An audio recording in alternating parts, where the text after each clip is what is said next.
یہ بات سمجھ میں آتی ہے. نہ صرف ہے مالک الملک پہ حکومت کر رہا ہے، ایسا نہیں ہے کہ کائنات اس نے بنا کے بس چھوڑ دی ہو، بلکہ رب العرش ہے، حکومت چلا رہا ہے اپنی.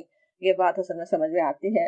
اما یصفون، جو یہ خیال رکھتے ہیں، جو ان کی غلط فہمیاں ہیں، جو یہ سمجھ رہے ہیں کوئی ایک زمین کا الہ ہے جو زمین کا انتظامات چلا رہا ہے، یا اس طرح کی جو بھی غلط فہمیاں ہیں، ان سب سے وہ بہت پاک ہے.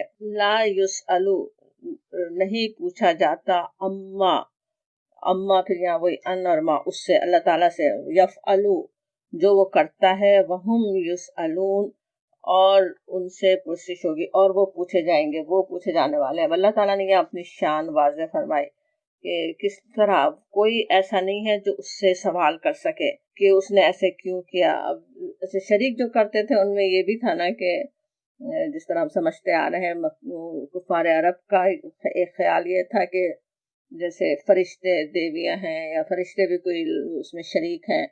تو یہاں پہ اصل ان کی بات ہو رہی ہے کہ کوئی بھی پوچھنے والا نہیں ہے. ویسے تو کوئی بھی جو بھی کسی کو بھی جو شریک سمجھتے ہوں، کسی کی بھی مجال نہیں ہے کہ اللہ تعالیٰ سے سوال کر سکے. اللہ تعالیٰ نے کوئی فیصلہ کر دیا، وہ فیصلہ ویسے ہی ہو جانا ہے، وہ فیصلہ ضرور ہو کر رہنے والا ہے، پورا ہونے والا ہے. یہ ہو نہیں سکتا کہ کوئی اس کے بارے میں سوال کرے کہ یہ کیوں اور یہ کیسے، نا، یہ ہو نہیں سکتا. اللہ تعالیٰ کے ارادے کو کوئی بدلوا نہیں سکتا. اللہ تعالیٰ کسی کو سزا دینا چاہے تو اس کے بارے میں کوئی فیصلہ بدلوانا تو درکنار پوچھ تک نہیں سکتے کہ کیوں سزا دی جا رہی ہے، نا. وہم یسألون، سب پوچھے جاتے ہیں، اللہ تعالیٰ پوچھنے والا ہے ہر ایک سے، لیکن اللہ تعالیٰ کو پوچھنے والا کوئی نہیں ہے، یہ بتایا جا رہا ہے. ہمیں ادب کا بھی پتہ چلتا ہے کہ اللہ تعالیٰ کی طرف سے دیے ہوئے چاہے شرعی احکامات ہوں یا اس کی بنائی ہوئی تقدیر کے فیصلے ہوں، اس پر آسمانی مخلوق بھی کوئی سوال نہیں کر سکتی، کوئی ارضی مخلوق نہیں کر سکتی. اور تو اس میں ہم جیسے ایک ذرہ، ایک جو انسان، حقیر سے انسان کے کتنی بڑی گستاخی ہوگی نا وہ، کہ وہ سوال کرے کہ ایسا کیوں ہے، ایسا کیوں میرے ساتھ ہے، میں ہی کیوں میرے ساتھ ایسا ہو رہا. یہ کہنا کتنی بڑی بات ہے نا، بہت ہی بڑی اور گستاخی جیسے ہے نا. انسان کبھی اپنی زبان سے، کبھی اپنے رویے سے بول پڑتا بھی ہے کہ نعوذ باللہ کہ کیوں یہ میرے ساتھ ایسا ہوا، یا یہ کہ یہ حکم کیوں دیا گیا، یہ کیسا حکم ہے، یہ کیسی بات ہے. قرآن کی بات کو بھی کتنے لوگ سمجھیں، جو شرعی سزائیں ہیں ان پر ہی اعتراض کرنے والے نعوذ باللہ کتنے لوگ ہیں. حالانکہ ہم کیا اور ہماری سمجھ کیا، اللہ تعالیٰ کا ہر فیصلہ اس کی حکمت، اس کی رحمت ہی کی بنا پر ہوتا ہے. اللہ تعالیٰ ہمیں اپنی پناہ میں رکھے کہ ہم سے کبھی ایسی گستاخی سرزد ہو. اس کا نتیجہ آخرت میں تو جو کچھ ہوگا ہوگا ہی، دنیا میں بھی بے چینیوں میں اضافے کے سوا کچھ حاصل نہیں ہوتا، اور زیادہ بے چینی ہوتی ہے نا، زیادہ پریشانی ہوتی ہے.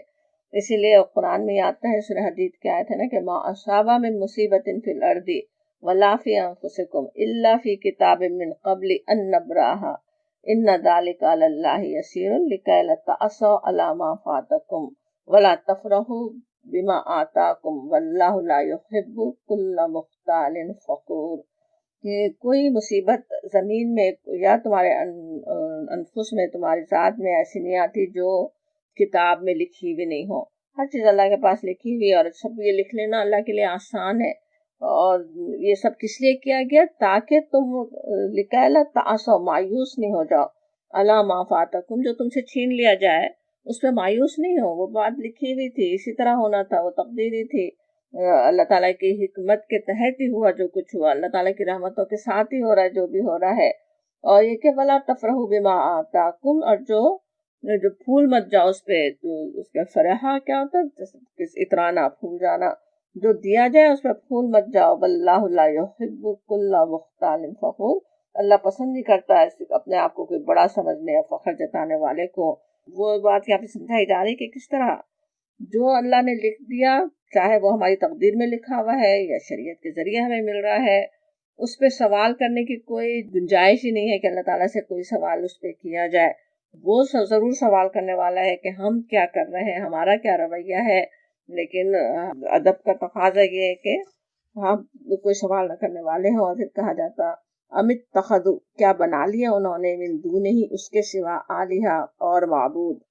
اب یا پھر وہ مشرکین کی بات ہو رہی نا، کیا انہوں نے بنا لیے اللہ کے سوا، اللہ کو چھوڑ کر،